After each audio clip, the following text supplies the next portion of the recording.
కూడి వచ్చిన మీ అందరికీ నా వందనాలమ్మా. మొట్టమొదటిగా నాకు అందరికీ వందనాలు. ఈ పూట దేవుని వాక్యాన్ని కొన్ని విషయాలు మనం ధ్యానం చేసుకుందాం. ప్రతి ఒక్కరూ మీ యొక్క బైబిల్ తెరవండి, మీ పరిశుద్ధ గ్రంథాలు తెరవండి. ఈ పూట కొన్ని విషయాలు ప్రభు మనకి వివరిస్తూ ఉండగా వాటిని మనం ధ్యానం చేసుకుందాం. కిందట 2-3 వారాల క్రితం ఒక వాక్యాన్ని మీకు తెలియజేస్తున్నాను. దేవుడికి మనలను మనం ఎలా సమర్పించుకోవాలి అంటే, దేవుడికి మనలను ఏ రీతిగా అప్పగింపబడతామో దాన్ని బట్టే దేవుని విషయంలో వాడబడతాము. ఆమేన్. హల్లెలూయా. కూర్చో, నేను కూడా కదలను. కూర్చో. అంటే ప్రతి ఒక్కరు దేవునికి అప్పగించుకునే విధానాలు కొన్ని ఉంటాయి. ఆ విధానాలు మనకి తెలియదు, కొంతమందికి తెలియదు. తెలియకపోవటం వల్ల ఏమవుతామంటే దేవుడికి ఎలా అప్పగించుకోవాలో తెలియక వారు దేవునితో ఎలా జీవించాలో ఎలా గడపాలో కూడా కొంతమందికి తెలీదు. అంటే దేవుడికి మనం అప్పగించుకున్న విధానమును బట్టే ప్రభు మనలను అందరూ చెప్పాలి వాడుకుంటాడు. ఆమేన్. హల్లెలూయా. అంటే దేవుడికి నీవు ఎలాగైతే అప్పగించుకుంటావో అలాగే దేవుడు నిన్ను వాడుకోగలడు, వాడుకోవటానికి శక్తిమంతుడు. ఆమేన్. హల్లెలూయా. అయితే ఈ పూట కొన్ని విషయాలు మీకు తెలియజేస్తాను. హెబ్రీ రాసిన పత్రిక ప్రతి ఒక్కరు తీయండి. హెబ్రీలకు రాసిన పత్రిక 11వ అధ్యాయము 4వ వచనాన్ని ఒకసారి తీయండి అందరూ. విశ్వాసమును బట్టి ఏబేలు కయ్యోను కంటే శ్రేష్టమైన బలి దేవుడికి అర్పించును. చాలే. పరిశుద్ధుడా నా తండ్రి, నీకు వందనాలు. ఈ పూట ఈ వాక్యము ద్వారా మా అందరితో కూడా మీరు సూటిగా మాట్లాడి మమ్మల్ని మీకు సజీవ యాగములుగా ఎలా సమర్పించుకోవాలో మాకు నేర్పించి ఆ విధానాన్ని మాకు తెలియజేసి నీ సన్నిధిలో నీతో ఎలా ఉండాలో, ఎలా గడపాలో, మా జీవితం ఎలా కొనసాగించుకోవాలో ఈ పూట మాకు తెలియజేసి నేర్పించి మహిమ పొందున తండ్రి. ఆమేన్. హల్లెలూయా. ఇక్కడ చదవబడిన లేఖనం ఏంటంటే, ఏబేలు కయ్యోని కంటే శ్రేష్టమైన బలిని అర్పించాడు అన్న విషయాన్ని మనం విన్నాం. అంటే ఈ పూట దీని ద్వారా మనం నేర్చుకోవాల్సింది ఏంటి అంటే, ఒక శ్రేష్టమైన దానిని దేవుడికి అర్పించాలి. అంటే ప్రతి మనిషి అప్పగించాలా. ప్రతి క్రైస్తవుడు, ప్రతి క్రైస్తవురాలు ప్రభు కొరకు ఎవరైతే తీర్మానం చేసి బ్రతుకుతారో వారి ఖచ్చితంగా ప్రభు కొరకు ప్రతిష్ఠించబడాలి. ఆమేన్. ప్రభు కొరకు ఒక వ్యక్తి ప్రతిష్ఠించబడితేనే, ప్రభు కొరకు ఒక వ్యక్తి నిలవబడగలిగితేనే. ఎందుకంటే ఇక్కడ కయ్యోని కంటే ఏబేలు అర్పణ శ్రేష్టమైనది అని రాయబడి ఉంది కదా. అంటే కయ్యోను అర్పణ ఏంటి, ఏబేలు అర్పణ ఏంటో మనకి ఎన్నోసార్లు వర్తమానాన్ని విన్నాము, మనకి తెలుసు. ఏ అర్పణ దేవుడు అంగీకరించాడు అంటే ఏబేలు అర్పణ, కయ్యోను అర్పణ. ఏబేలు అర్పణ దేవుడు అంగీకరించాడు. కయ్యోను అన్నాడు, ఎందుకు నీ ముఖమును చిన్నబుచ్చుకున్నావు, ఎందుకు నువ్వు కోపగించావు అని అడిగి ఆయనకి కొన్ని విషయాలలో బుద్ధి చెప్పిన విధానాన్ని, తనను శపించిన విధానాన్ని కూడా మనం చూసాం. అంటే తన శ్రేష్టమైన దాన్ని దేవుడికి ఇవ్వటం వల్ల తాను బలిని దేవుడు అంగీకరించాడు. అంటే నువ్వు ఇచ్చేది శ్రేష్టమైనదే ఉండాలి. అంటే ఏమి ఇవ్వాలి అంటే, మొట్టమొదటిగా నీ హృదయాన్ని దేవునికి అర్పితముగా ఇవ్వాలి. ఆమేన్. హల్లెలూయా. దేవుడు నిన్ను కోరింది బలి కోరలేదు, నీ వద్దన బలి కోరలేదు, కానుకలు కోరలేదు. దేవుడు వేరే వేరే విధాలు, జంతువులను, పశువులను, వాటి మరణాన్ని దేనిని కోరిన వాడును కాను అన్నాడు ఆయన. నీ హృదయమును మాత్రము కోరిన వాడిని. అంటే దేవుడు ఎవరు హృదయమును కోరాడు చెప్పండి, చెప్పుకోండి మీరు అందరూ. దేవుడు నా హృదయమును. ఆమేన్. హల్లెలూయా. అంటే ఇప్పుడు దేవుడు ఏం కోరాడు? ఇప్పుడు శ్రేష్టమైన దాన్ని కోరాడు. ఆ శ్రేష్టమైనది ఏంటయ్యా అంటే నీ హృదయమే. ఆమేన్. అంటే ఇంకో విషయం నేను చెప్తాను. అంటే దేవుడికి శ్రేష్టమైన అర్పణ, దేవుడికి శ్రేష్టమైన అర్పణ. అందరూ చెప్పండి, దేవునికి శ్రేష్టమైన అర్పణ. అయితే దేవునికి శ్రేష్టమైన అర్పణ ఏంటి? అసలు ఏది అర్పిస్తే అది అర్పణ అవుతుంది? కొన్ని విషయాలు జంతువుల నుండి ఈ పూట మనం నేర్చుకోబోతా ఉన్నాం. చూడండి, మొదటి సమూయేలు 6వ అధ్యాయము 1 నుండి 3 వచనాల వరకు ఒకసారి చదవండి.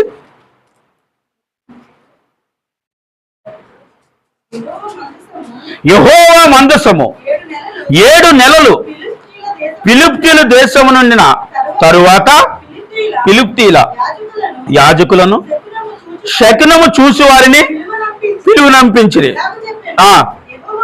యెహోవా మందసము ఏమి చేసి స్వస్థలమునకు దానిని పంపుదము తెలియచెప్పుడనగా వారు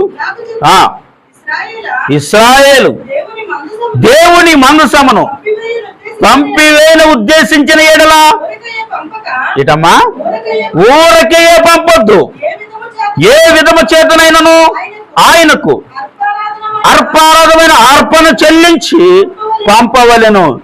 అప్పుడు మీరు స్వస్థత నుండి ఆయన హస్తము మీ మీద నుండి ఎందుకు తీయబడక ఉండునో మీరు తెలుసుకుందరన్నది. చాలా అక్కడ అయిపోయమ్మా. ఇక్కడ దేవుని మందసమును ఎన్ని నెలలు తీసుకెళ్ళిపోయారంటండి? 7 నెలలు తీసుకెళ్ళిపోయారంట. నేను అంటాను, దేవుని మందసము అంటే దేవుని యొక్క ప్రభావం, అంటే దేవుని యొక్క సన్నిధి. ఇశ్రాయేలు అరణ్య ప్రయాణంలో వారితో ఉన్నది దేవుని మందసము. అయితే వీరి యుద్ధము జరిగే సమయంలో దేవుని మందసాన్ని ఇశ్రాయేలు మీద దాడి చేసి దేవుని మందసాన్ని తీసుకెళ్ళి వారు ఒక గుడిలోనికి తీసుకెళ్ళి దాచారు. ఇదంతా ఒక రోజు మీకు చెప్పాను, ఒక 5-6 సంవత్సరాలు అవుతుందో మీ వాక్యాన్ని. అయితే తీసుకెళ్ళి ఆ విగ్రహాన్ని ఆ ఒక దేవుని మందసాన్ని వారు తీసుకెళ్లి దాచుకుంటే ఆ ప్రాంతంలో ఉన్న వారందరికీ భయంకరమైన గెడ్డలు, భయంకరమైన రోగాలు, భయంకరమైన పరిస్థితులను వారు ఎదుర్కొని, ఇది ఎవరు భయంకరమైన హస్తమో మన మీద దాడి చేసింది, మనల్ని చంపేస్తుంది, మనల్ని ఈ పరిస్థితిలో తీసుకొచ్చింది అని శకునగాన్ని పిలిపించి వారిని అడుగుతా ఉన్నారు. ఇదిగో మన మధ్య ఉన్న ఈ దేవుని మందసాన్ని ఏం చేయాలంటే దాని స్వస్థలమునకు తీసుకుని వెళ్ళిపోతే దేవుని ఆ బరువైన హస్తం మీ నుండి తొలగిపోతుందేమో. ఎందుకంటే ఈ భయంకర ఈ శాపములు మీ మీద రావటానికి కారణము ఏంటి చెప్పండి? చెప్పాలి, దేవుని మందసమే. కాబట్టి దేవుని మందసాన్ని ఎక్కడికి వెళ్ళాలో ఆ స్థలానికి మీరు పంపేయండి అన్న విషయాన్ని అంటాం. అక్కడ కొన్ని బంగారముతో కొన్ని వస్తువులు చేయించి ఆ మందసాన్ని పంపటానికి ఏం చేశారో తెలుసా అండి? చూడండి, 7 నుంచి 8, 9 వచనాల వరకు చదువుతాప్పుడు 7వ వచనం చదవండి. కాబట్టి మీరు కొత్త బండి ఒకటి చేయించి కాడి మోయని పాడి ఆవులు 2 తోలి తెచ్చి బండికి కట్టి వాటి దూడలను వాటి దగ్గర నుండి ఇంటికి తోలి యెహోవా మందసమును ఆ బండి మీద ఎత్తి అపరాధ బలిగా ఆయనకు మీరు అర్పింపవలసిన బంగారపు వస్తువులు దాని మీద ఉంచి అది మార్గమును పోవునట్లుగా విడిచిపెట్టుడి. అది బెసేసుకు పోవు మార్గమున బండి ఈ దేశపు సరిహద్దు దాటి ఆయనే ఈ గొప్ప కీడు మనకి చేసినని తెలుసుకొనవచ్చును. ఆ మార్గమును పోని ఎడల ఆయన మనలను మొత్తలేదనియు మన అదృష్ట చేతనే అది మనకు సంభవించిననియు తెలుసుకుందాము అన్నారంట. హల్లెలూయా, దేవునికి స్తోత్రం. దేవుని మందసాన్ని పంపడానికి ఏం చేశారో తెలుసండి? ఒక కొత్త బండి చేయించారంట. చేయించి 2 పాడి ఆవులు, అంటే అప్పుడే పిల్లలను పట్టిన 2 పాడి ఆవులను తీసుకొచ్చి ఆ బండికి కట్టి దాని మీద మందసాన్ని బట్టి వదిలేద్దాం. అయితే ఆ మందసము ఒకవేళ ఆ మార్గమున ఇశ్రాయేలు దేశానికి కానీ చేరిందనుకో, ఈ భయంకరమైన కీడు ఆయన వల్ల వచ్చింది. లేదనుకో ఆ కీడు దాని శాతం కాదు, మన అదృష్ట శాతం, మన దరిద్రతను బట్టి ఇది వచ్చిందని మనం తెలుసుకుందాం. హల్లెలూయా అని వీరేం చేశారంట? ఒక బండిని చేయించి రెండు పాడి ఆవులు తీసుకొచ్చి వాటి ఒక పిల్లని తీసుకొచ్చి ఇంటి దగ్గరలో కట్టి వాటిని వదిలిపెట్టినప్పుడు అవి రాజ మార్గమును నడుచుకుంటూ విధానాన్ని మనం చూస్తే ఆ వాక్యం చదివేటప్పుడు మనకు చాలా ఏడుపు వస్తుంది. అవి అరుచుకుంటూ ఆ మార్గమును వెళ్ళిపోతున్నాయి అని రాయబడి ఉంది అక్కడ. అంటే అక్కడ మనం వినాల్సింది ఏంటి అంటే, అవి అరుచుకుంటూ ఎందుకు పోతా ఉన్నాయి? అవి అరుచుకుంటూ ఎందుకు వెళ్ళిపోతా ఉన్నాయి? కాదమ్మా, వాటి దూడల అరుపు వాటికి వినిపించకుండానట్లు. ఇప్పుడు పాడే ఆవు కోసం మీకు తెలుసండి, ఆవు గేదె కంటే చాలా బిడ్డల పట్ల చాలా ప్రేమ ఉంటుంది దానికి. అది మనం చూస్తుంటాం. ఒక్కొక్కసారి దాని పిల్లను ఎక్కడో ఒకసారి నేను చూశాను, దాని పిల్లను వెనకాల తట్టలో పెట్టి బండి మీద కట్టి ఆయన వెళ్ళిపోతూ ఉంటే ఆ ఆవు ఆ బండి వెనకతలు పరిగెడతానే ఉంది. అది ఎంత దూరం వెళ్తుందో నాకు తెలియదు. ఆ బండి వెనకలు మనం ఆ పిల్ల అరుస్తూ ఉంది, దాన్ని అరుస్తూ ఆ బండి వెనకతలు పరిగెడతానే ఉందండి ఆవు. ఇది ఒకసారి నేను యథార్థంగా చూశాను ఇది. అయితే నాకు అడగాలనిపించింది, కానీ వాళ్ళు అలాగే వెళ్తున్నారు, నేనేమో ఇలా వెళ్తున్నాను, ఎదురు వస్తూ ఉన్నారు. అయితే ఏమైందంటే అది చూసిన తర్వాత నాకు అనిపించింది ఆవుకి ఎంత ప్రేమ ఉంటుందని. కానీ ఇక్కడ చదివిన తర్వాత అనిపించింది నిజంగా ఆవుకి బిడ్డ పట్ల చాలా ప్రేమ ఉంటుంది. హల్లెలూయా. అయితే అది ఎందుకు అరుచుకుంటూ వెళ్ళిపోతా ఉందో తెలుసా? దాని పిల్లలను తీసుకొచ్చి కట్టారు కదా, వాటి పిల్లలు తల్లి పాలు కొరకు అరుస్తూ ఉన్నాయి. హల్లెలూయా. ఆ పిల్లలు తల్లి పాలు కొరకు, తల్లి వెళ్ళిపోతా ఉంటే ఆ పాలు కొరకు అవి అరుస్తూ ఉంటుంటే, ఇవి దేవుని పని కొరకు సమర్పించబడిన ఆవులు ఇవి. హల్లెలూయా. దేవుని పని కొరకు అంటే దేవుని మందసాన్ని పెట్టేటప్పుడు వారు అన్నారు, ఇది నిజముగా ఆ మార్గమును కానీ వెళ్ళిపోతే ఏమన్నారు? నిజముగా దేవుని హస్తం మన మీదకి వచ్చిందని, ఈ ఉగ్రతకి కారణము దేవుడేదని మేము తెలుసుకుంటాం. లేకపోతే అసలు ఇది దేవుడి మహిమే కాదు. వాళ్ళన్నమాట అసలు దేవుడి మహిమే కాదు ఇది. అసలు దేవుడు మనల్ని ఏం చేయలేదు, మన దరిద్ర శాతమే అనగా నేను అంత నాటుగా చెప్తా ఉన్నాను, కానీ మన అదృష్ట శాతమే ఇది వచ్చిందని మనం తెలుసుకుందాం అన్నారు. అయితే నేను అంటాను, వాటి తీర్మానం ఏంటో తెలుసా? ఇది దేవుని మహిమే అని తెలియచేయటానికి దేవుని కొరకు సమర్పించబడిన ఆవులండి. హల్లెలూయా. కాబట్టి ఆ పిల్లలు అరుస్తూ ఉన్నప్పటికీ అటు అరుపును వీటికి వినబడకుండా, ఆమేన్ చెప్పండి, అటు అరుపును వీటికి వినబడకుండా అరుచుచు అవి ప్రయాణం చేస్తూ ఉన్నాయట. ఆమేన్. హల్లెలూయా. అవి అరుచుచు ప్రయాణం చేస్తూ ఉన్నాయి. అయితే అవి ఎందుకు అరుస్తున్నాయంటే ఆ పిల్లలు వేడిపీటలకు వినపడకూడదు. ఎందుకో తెలుసా? ఇవి దేవుని పని కొరకు ఏం చేయబడ్డాయి? అర్పించబడ్డాయి. ఎందుకంటే ఇది దేవుడి మహిమే అని ఆ పిలుపులు తెలుసుకోవాలి. ఇది దేవుని మహిమ, ఇది దేవుని మొత్తటం వల్లనే మీ జీవితంలో ఎలా జరిగింది అని తెలియాలంటే ఈ దేవుడి మహిమ వాటికి ఎవరికి తెలియాలి? పిలుపులకు ఖచ్చితంగా. ఆవులు పాడి అంటే ఆవులు ఎక్కడైనా కాడి మోస్తాయండి? ఎక్కడ కాడి మోయదు. ఎద్దు మోస్తుంది, ఎద్దులు మోస్తాయి, దున్నపోతులు మోస్తాయి. కానీ ఆవులు ఎక్కడ కాడి మోయట చూడలేదు. కానీ ఇలా చేసింది ఏంటో తెలుసా? పాడి ఆవులు తీసుకొచ్చి అప్పుడే పిల్లలు పుట్టిన వాటిని అవి నడవలేని పరిస్థితిలో ఉండే ఆవులు తీసుకొచ్చి కాడి ఎత్తారు. వాటికి కాడి ఎత్తటం అంటే మాటలు కాదండి. కాడి ఎత్తుకుంటే అవి కాడిని దించకుండా పని ముగించే వరకు వాటిని పనిని కొనసాగించాలి. ఎవరు? ఎద్దులైతే.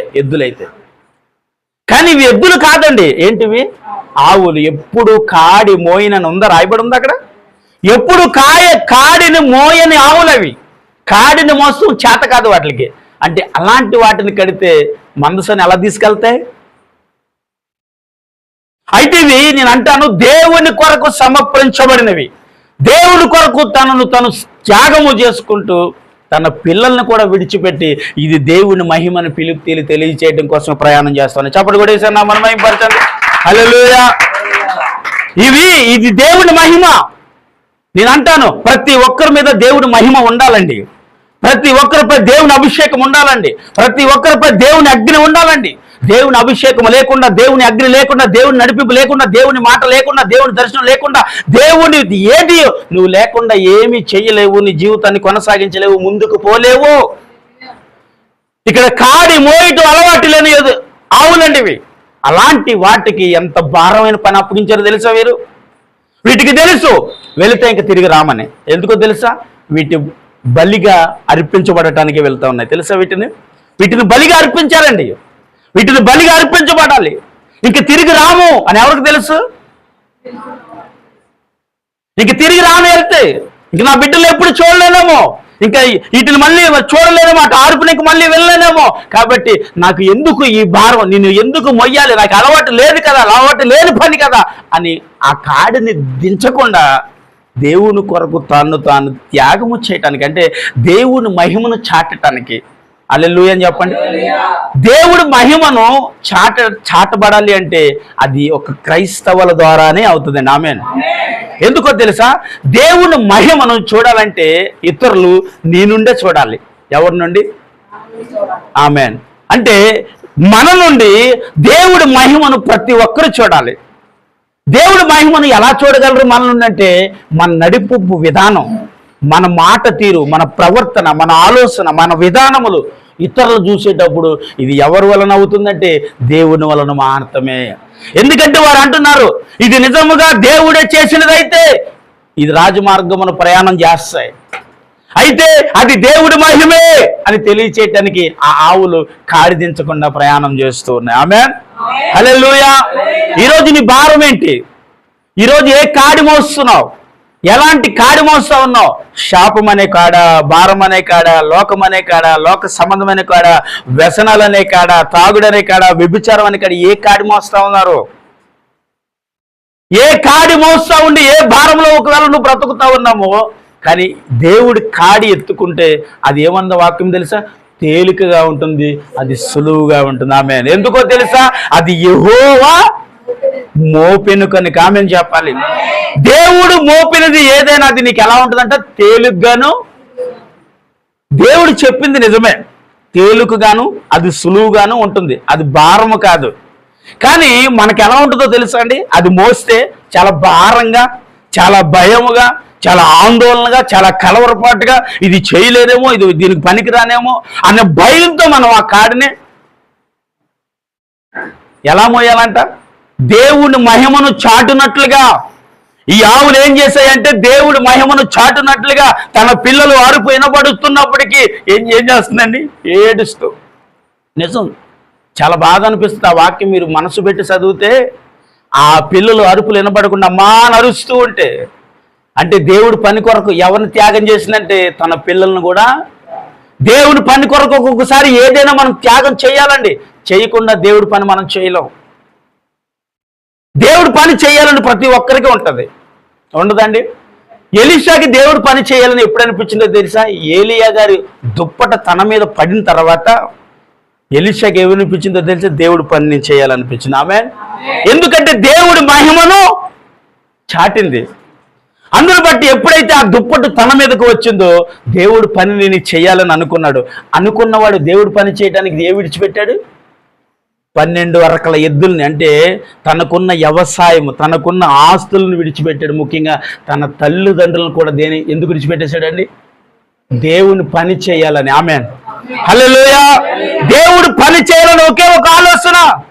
తన తల్లిని విడిచిపెట్టాడు, తండ్రిని విడిచిపెట్టాడు, తనకున్న ఆస్తులు విడిచిపెట్టాడు, అన్ని విడిచిపెట్టాడు. ఒకవేళ ఎప్పుడైనా మళ్ళీ నా మనసు మారిపోద్దేమో, ఒకవేళ ఎప్పుడైనా మళ్ళీ వెనక్కి వెళ్ళాలనిపిస్తుందేమో, ఒకవేళ ఎప్పుడైనా మళ్ళీ ఆ లోక సంబంధమైన ఆలోచన ఎక్కడ నాకు వస్తుందో అని అర్రక్క ఎడ్డులను ఏం చేశాడంట? వధించాడని రాయబడింది. స్తోత్రం చెప్పాలి. హల్లెలూయా. అంటే నేను అంటాను, మరలా నీ ఆలోచన అటువైపు తిరగకుండా ఉండాలంటే నీ పాత ఆలోచనను ఏం చేయాలి? పూర్తిగా వాటిని నీ నుండి, అది దేవునికి మాత్రమే మహిమకరంగా ఉంటుందండి. ఆమె చెప్పాలి. హల్లెలూయా. అది దేవునికి మహిమకరంగా ఉంటుంది. ఎందుకంటే ఎలీషా దేవుడు పని చేయాలనుకున్నాడు. ఆమేన్. దేవుడు పని చేయాలనుకున్నాడు కాబట్టి తనకున్నవన్నీ విడిచి వస్తేనే తనకి సాధ్యమైంది, లేకపోతే సాధ్యము. అవునండి. గెహజీ కూడా ఉన్నాడు కదా, ధనాన్ని విడిచిపెట్టాడా? చెప్పాలి. వస్త్రాలను విడిచిపెట్టాడా? తనకున్న ఆశలను విడిచిపెట్టాడా? కాబట్టి ఏమయ్యాడంటే భయంకరమైన రోగగ్రస్తుడు కాలే, భయంకరమైన అనారోగ్యం పోలేదు. అంటే ఎలీషా వాడబడినట్లుగా ఎవరు వాడబడాలి అంటే గెహజీ కూడా వాడబడాలిగా. ఎందుకు వాడబడలేదంటే దేవుని కొరకు తాను సమర్పించేవాడు కాదండి. నువ్వు దేవుని కొరకు నిన్ను నీవే సమర్పించబడిన వ్యక్తిగా నువ్వు బ్రతకగలిగితేనే దేవుడు పని చేయగలవు, లేకపోతే దేవుడి పని ఎవరు చేయటం సాధ్యము కాదండి, చేయలేవు. దేవుడు పని చేయటం అంటే మాటలు కాదు.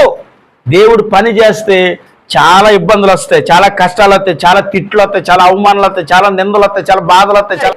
కానీ ఇవన్నీ వారి జీవితంలో ఉన్నా దేవుని కొరకు వారు అర్పింపబడిన వారు కాబట్టి వాటిని అన్నిటిని విడిచి ఏమెత్తుకున్నారు వీరు? దేవుని మందసం. అంటే దేవుని మందసం అనగా దేవుని మహిమ. ఆమె చెప్పండి, దేవుని మహిమ. ఎందుకంటే ఏలీ కుమారులు చనిపోయినప్పుడు ఆమె భార్య పిల్లలను కంటది చివరి సమయంలో. కానీ ఆమె ఏమంటో తెలుసా? ఈరోజు ఇశ్రాయేలు నుంచి ఏం పోయింది? ప్రభావం పోయిందని ఇఖబోతు అని తన కుమారుడికి పేరు. ఎందుకో తెలుసా? దేవుని మహిమ పోయింది. మందసము ఏం చేయబడింది? అప్పుడు ఈ మందసాన్ని తీసుకెళ్ళి వారు దాచేశారు. ఈ మందసాన్ని తీసుకెళ్ళి ఎందుకు తీసుకెళ్ళిపోయారు తెలుసా? ఆ మందసము ఉన్న ప్రతిసారి ఇశ్రాయేలుకు విజయమే కలిగింది. చప్పట్లు కొట్టండి అందరూ. ఆ మందసము ఇశ్రాయేలుతో ఉన్న ప్రతిసారి వారికి విజయమే ప్రతి స్థలంలోనే వచ్చింది. అయితే అదే విజయాన్ని రావటానికి కారణం ఏంటంటే దేవుడు వాళ్ళ మధ్యన ఉండి ఆ మహిమ కలిగిన కార్యాలు చేస్తున్నాడని ఏం చేసేవారు? ఆ మందసాన్ని తీసుకువెళ్ళిపోయారు. అయితే దేవుడు వారిని ముట్టిన తర్వాత వారికి వచ్చిన భయంకర రోగములను బట్టి ఆ మందసాన్ని పంపాలి అని తీర్మానం చేయబడ్డారు. నేను అంటాను, దేవుని మహిమ ఘనపరచబడాలంటే నువ్వు చేసే తీర్మానమును బట్టే ఉంటుంది. ఆమె చెప్పండి, ఆమె హల్లెలూయా. ఎందుకంటే నీ జీవితం దేవుడి చిత్తము, నీ ఆలోచన దేవుడి చిత్తము, నీ నడవడిక దేవుడి చిత్తమని నువ్వు దేవుడికి పూర్తిగా అర్పింపబడిన వ్యక్తివైతే అన్యజనుల మధ్యన అనగా ఈ లోకములో నీవు దేవుని మహిమను చూపిస్తావు. ఆమె చెప్పాలి. ఏం చూపిస్తావు అండి? దేవుని మహిమను చూపించాలి. ఎవరికి? ఇతరులకు చూపించాలి. ఇతరులు దేవుని మహిమను చూడాలి అంటే నువ్వు దేవుని మహిమను చెప్పాలి, పొందుకోవాలి. అంటే నేను అంటాను, ఆ భారాన్ని నీ భుజాల మీద పెట్టి ఎన్ని బంధాలు ఒక్కొక్కసారి అడ్డొస్తున్నా, కొన్ని బంధాలు అడ్డొస్తాయండో, కొన్ని బాధలు అడ్డొస్తాయి, కొన్ని భయంకరమైన ఇబ్బందులు మనకు అడ్డుపడుతూ ఉంటాయి. దేవుని సేవ చేసేటప్పుడు ఇలా వద్దు, ఇలా చేయొద్దు, ఇలా ఉండొద్దు, ఇలా వెళ్ళొద్దు అని కొన్ని రక్త సంబంధము, కొన్ని బంధువులు, కొన్ని ఆలోచనలు, కొన్ని ఆస్తుపాస్తులు, కొన్ని అక్రమ సంబంధాలు, కొన్ని లోక సంబంధాలు, కొన్ని త్రాగుబోతు వ్యసనాలు, ఏదో ఆ మనిషిని ఆ దేవుని మహిమలోనికి వెళ్ళకుండా. అంటే నేను అంటాను, దేవుని మహిమపరచడానికి ఆ బలమైన కాడి మోయకుండా ఒక్కొక్కరికి ఈ భారాలు మోస్తూ ఉంటారు. దేవుని కాడిని మోయరు వీరు. అయితే నువ్వు దేవుని కాడి మోసే వ్యక్తిగా ఉండాలి. అనగా దేవుడి మహిమను నువ్వేం చెప్పాలి? ఏం చూపాలి? ఎవరికి చూపాలంటే ఇతరులకు నువ్వు చూపించగలగాలి. చూపించగలగాలంటే దేవుని మందసం అనగా దేవుని మహిమ నీ మీద ఉండాలంటే. ఆమె చెప్పండి, హల్లెలూయా. దేవుని మహిమ ఎప్పుడైతే నీ మీద నిలిచి ఉంటుందో అప్పుడు నీ జీవితంలో విజయాలు. మందసము ఇశ్రాయేలుతో ఉన్నప్పుడు వారి విజయములను చూశారు, అనుకున్నవన్నీ సాధించగలిగారు. దేవుని మహిమ పోవటానికి కారణం ఏంటంటే వాళ్ళు అవిధేయతను బట్టి దేవుని మహిమను వారు కోల్పోయారు, అంతే. కానీ ఈరోజు నేను అంటున్న విషయం, అయ్యా, ఒకవేళ నేను ఈ భారం అనే ఈ కాడిలో ఒకవేళ నేను మోస్తా ఉంటే నీ కాడి ఎలా మోయగలను? అవునా? దేవుని కాడి ఎలా మోయగలం? ముందు ఈ కాడిలన్నీ దించాలి. వీటన్నిటిని దించి దేవుని మహిమ అనే కాడి నీవు ఎత్తుకోవాలి. దేవుడి మహిమను నువ్వు మొయ్యగలిగితే, అంటే నేను అంటాను, దేవుని మహిమ నీ మీద ఉండగలిగితే నువ్వు ఈ లోకములోనే ఒక మహిమకరమైన వ్యక్తిగా బ్రతుకుతావు. ఆమె చెప్పాలి, హల్లెలూయా. ఈ లోకములోనే ఒక మహిమకరమైన వ్యక్తిగా నీవు బ్రతకగలవు.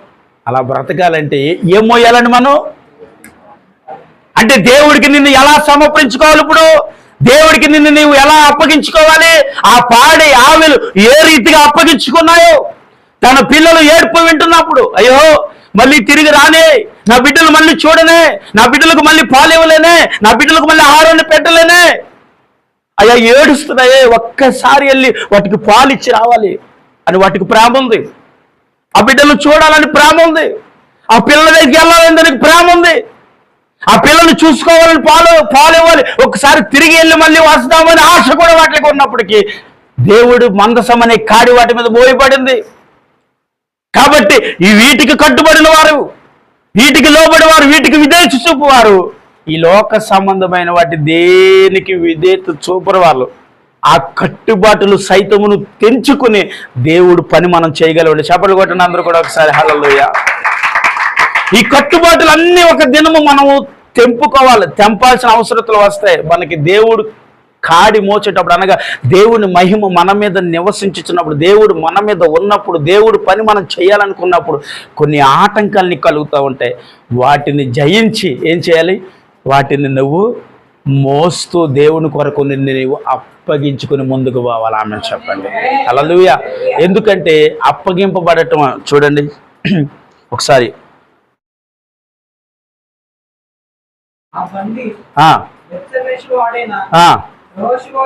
యెహోషువ యొక్క పొలములోనికి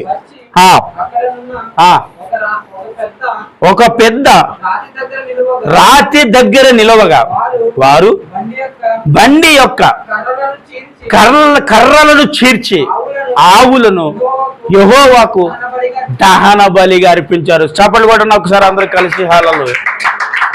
దేనిని చీల్చేశారు? ఇప్పుడు ఆ బండిని చీల్చి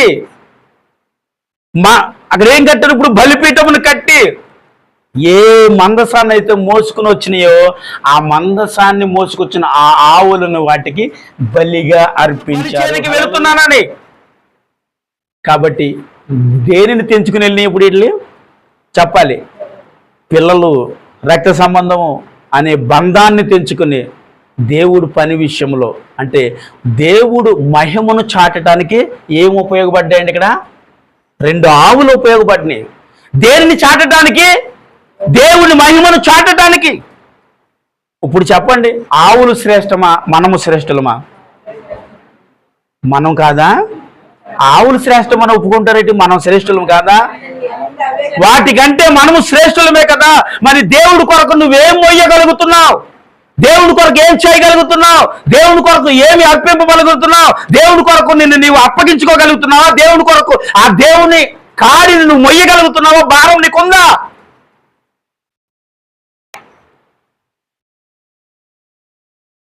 ఎందుకంటే ఆ ఆవుల కంటే మనం శ్రేష్ఠులమండి. వాటిల కంటే మనం శ్రేష్టమైన జాతిగానే, దేవదూతల కంటే ఒక ఉన్నతమైన పేరుతోనే మనం దేవుడు సృష్టించాడు. దేవుడు నిన్ను సృష్టించిన విధానాన్ని చూసినప్పుడు మనకు అనిపిస్తుంది, దేవుడు ఆకాశ పక్షుల కంటే మీరు శ్రేష్ఠులు కారా అన్నాడు ఆయన. అంటే ఈ భూమి మీద ఉన్న వాటికంటే మీరు శ్రేష్ఠులే. కానీ దేవుని మహిమను చాటడానికి ఏమి ఉపయోగపడినాయ్యా అంటే 2 ఆవులు ఉపయోగపడినాయి దేవుడు మహిమను చాటడానికి. ఇప్పుడు ఒక విషయం అడుగుతారు, సూటిగా చెప్పండి, ఆవుల కోసం వేసేసి చచ్చిపోడా, నీ కోసం వేసేసి చచ్చిపోయాడా? అమ్మా, మన కోసం అనకూడదు, నా కోసం అని అనరమే. నా కోసమే కదా వేసేసి చచ్చిపోయి, ఆవుల కోసం కాదు. కానీ ఆవులు ఏం చేసినాయి అంట? దేవుడు మహిమను చాటినాయి. స్తోత్రం చెప్పండి హల్లెలూయా.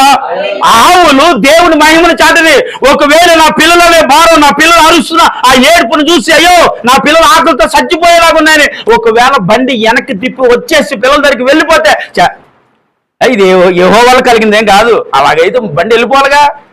ఎందుకంటే ఇలా చేసిన పని చాలా తెలివైనదండి. దేవుడు మహిమ కాదని నిరూపించడానికి అక్కడ పాడి ఆవులు తీసుకొచ్చి కట్టారు వారు. అలా తెలుగు తక్కువ లేం కాదు, వాళ్ళు తింగలు లేం కాదు అసలు. వాళ్ళు పాడి ఆవు పిల్ల అరుపు వింటే ఎక్కడున్నా పరిగెత్తుకు వెళ్ళిపోద్దండి అది. అందుని బట్టి దాన్ని తీసుకొచ్చి కట్టి ఇది దేవుడే మహిమే కాదని ప్రకటించాలి అనుకున్నారు వారు. కానీ దేవుడు మహిమ కలిగిన దేవుడు, దేవుడే మహిమ కలిగిన రాజు అని ప్రకటించడానికి పిల్లలు అరుపులను కూడా పట్టించుకోక ఆ ఆవులు ముందుకు వెళ్ళినాయి అండి. హల్లెలూయా. ఇప్పుడు ఏమంటాం? వెనక్కి వెళ్ళిపోవాలి కదండి. పిల్లలు అరుస్తూ ఉన్నప్పుడు ఆవు ముందుకు వెళ్ళదు, తెలుసా అండి? ముందుకు వెళ్ళదు, ఒక్క అడుగు కదలదు.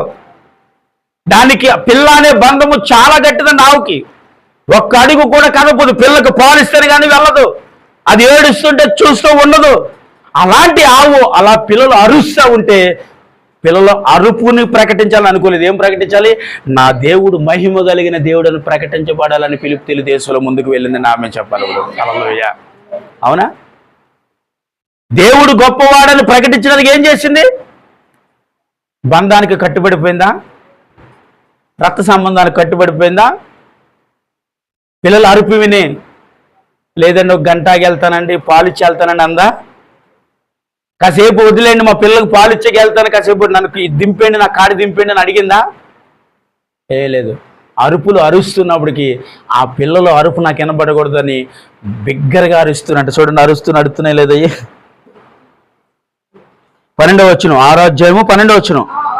ఆ ఆవులు రాజు మార్గమున చక్కగా పోవచ్చు అరచుచు బెస్సెమెసు మార్గమున నడిచెను. ఫిలిష్తీ సర్దారులు వాటిని వెంబడించారు. హల్లెలూయా. అవి ఏం చేస్తున్నాయంట? చదివారా లేదా? అరుచుచు నడుస్తూ ఏ మార్గాన్ని వెళుతున్నాయి? ఎందుకంటే పక్క తిరిగితే రాజమార్గం కాదు. ఈ ఫిలిష్తీయులు వాటి వెంబడించారు. ఇదిగో ఇది నిజముగా దేవుడి కార్యమైతే ఇది రాజమార్గాన్ని నడుస్తుంది బండి, లేకపోతే ఏమవుద్ది? పక్క తిరిగేస్తుంది అని ఆ బండిని వారు వెంబడిస్తూ ఉండగా అవి రాజమార్గమును చక్కగా నడుచుచు, వాటికి నడుస్తూ రాదంటే మామూలుగా నడవటం రాదని కాదు, కాడితో మోచి నడవటం. వాటికి కాడి మోసి అవి నడవలేవండి. కానీ ఇక్కడ రాయబడింది ఏంటంటే అవి చక్కగా నడుచుచు అరుచుచు పిల్లల శబ్దం వినకుండా ప్రయాణం చేయించున్నాయి. హల్లెలూయా చెప్పండి. వాటి బంధాలను కూడా పట్టించుకోక ఏం చేస్తున్నాయి? దేవుడు పని చేయాలి. ఎందుకంటే ఈ ఫిలిష్తీయుల మధ్యన యెహోవా మహిమ లేనివాడని అనటానికి వీరు లేదు. పోతే ఏమవుతుందండి? నా బిడ్డలు పోతారు. పోతే ఏమైందండి? నా ప్రాణాన్ని దేవుడి కొరకు అర్పిస్తాను. కానీ దేవుడి మహిమను మాత్రం చాటబడుతుంది. చాపలు పడేసే నామని మహిమపడుతుంది. పోతే ఏం పోతుంది? నా ప్రాణం పోతుంది. కానీ ఫిలిష్తీయుల సర్దారులు నా వెంట పడుతున్నారు కాబట్టి ఏం పడుతున్నారు? వారు వెంట వస్తున్నారు, చూస్తున్నారు. అది పక్కకు పోతే దేవుడు మహిమ గలవాడు కాదు అని వారు ఒప్పుకుంటారు. అలా ఒప్పుకోవడానికి వీరు లేదో. నా ప్రాణము దేవుని కొరకు అర్పించబడాలి, అర్పించబడితే దేవుడు మహిమ కలిగిన వాడని వీరందరూ ఈ దేశమే తెలుసుకుంటుంది. చెప్పలు మరొకసారి వాడాలి కూడా. ఆ దేశం అంతటికి దేవుడు మహిమ కలిగిన వాడని తెలియాలి అంటే వాటి ప్రాణాన్ని ఏం చేసి త్యాగం చేసి బలిగా అర్పించబడ్డాయి, వధింపబడ్డాయండి. స్తోత్రం చెప్పాలి. ఇదే దేవుడు పని చేయటువంటి త్యాగం ఉండాలి. దేవుడు నీ కొరకు నా కొరకు త్యాగమే చేశాడా లేదా? త్యాగం చేశాడు. ఇప్పుడు ఆయన సింహాసనము దిగి రావాల్సిన పని లేదు. ఆయన సింహాసనం మీద కూర్చుని చక్కగా పరిపాలించిన నాయకుడు, దేవాది దేవుడు, సర్వ సృష్టికి సృష్టికర్త.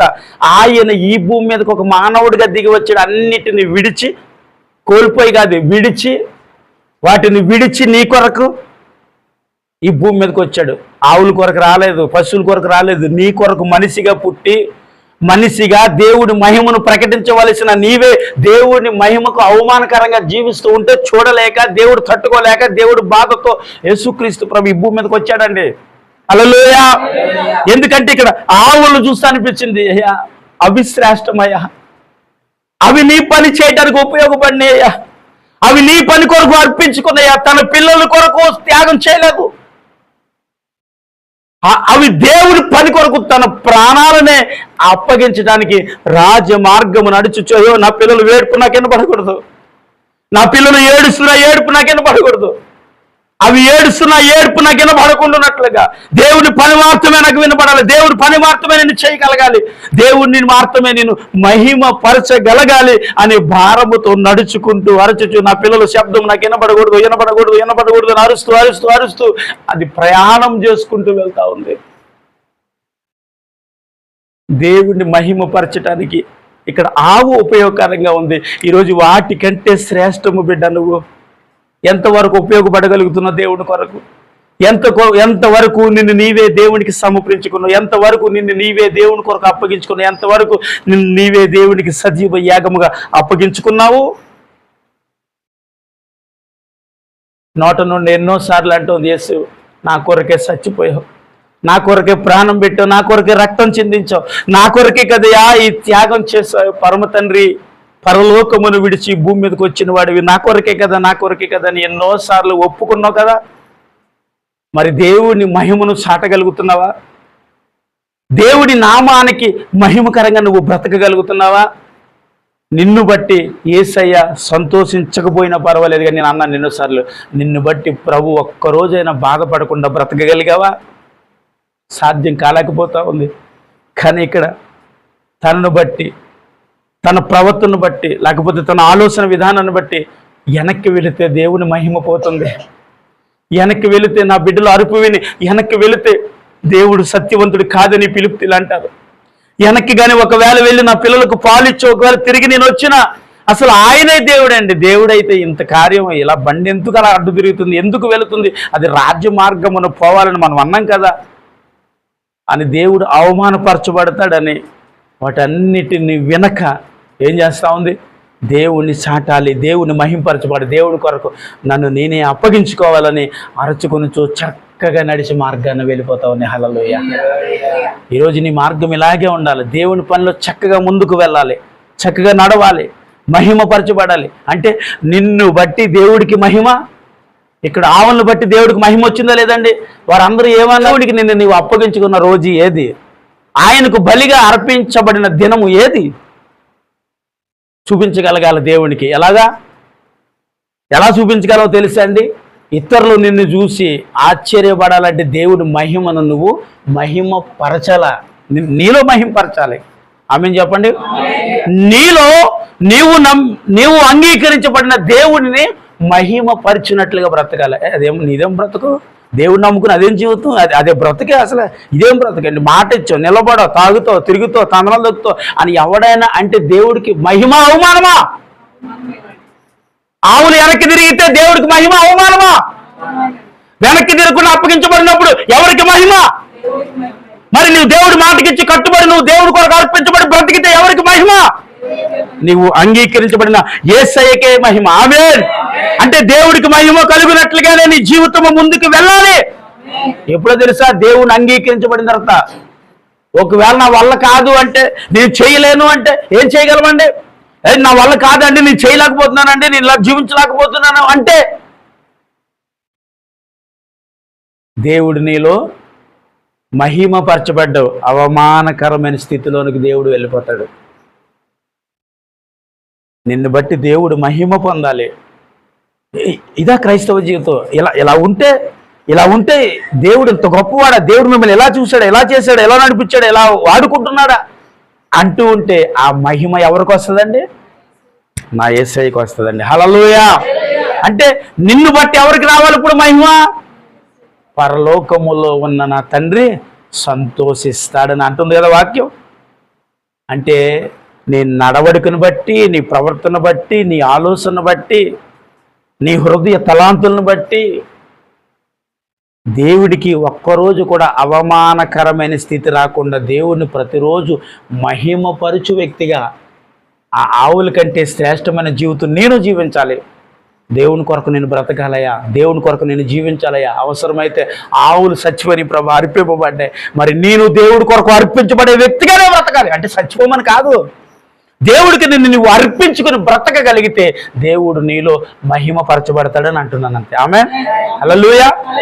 దేవుడిని మహిమపరిచినట్లుగా మన దినములు ఉండాలి. ఎవరు మహిమపరచబడాలండి?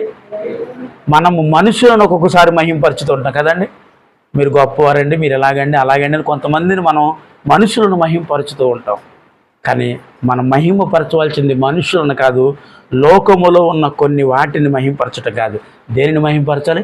దేవుణ్ణి మహిమపరచాలి. మహిమపరచాలంటే అక్కడ ఆ పాడే ఆవులు దేవుని కొరకు వధింపబడినట్లు నీలో ఉన్న పాపాలన్నీ, తప్పులన్నీ, పొరపాట్లన్నీ విడిచిపెట్టేసి దేవుని కొరకు నిన్ను నీవే అర్పించుకుని ముందుకు వెళితే దేవుడు మహిమకరంగా ఉంటాడండి. చేపలు కూడా వేసిన నామని మహిమపరచు. మోకరించండి, ప్రార్థన.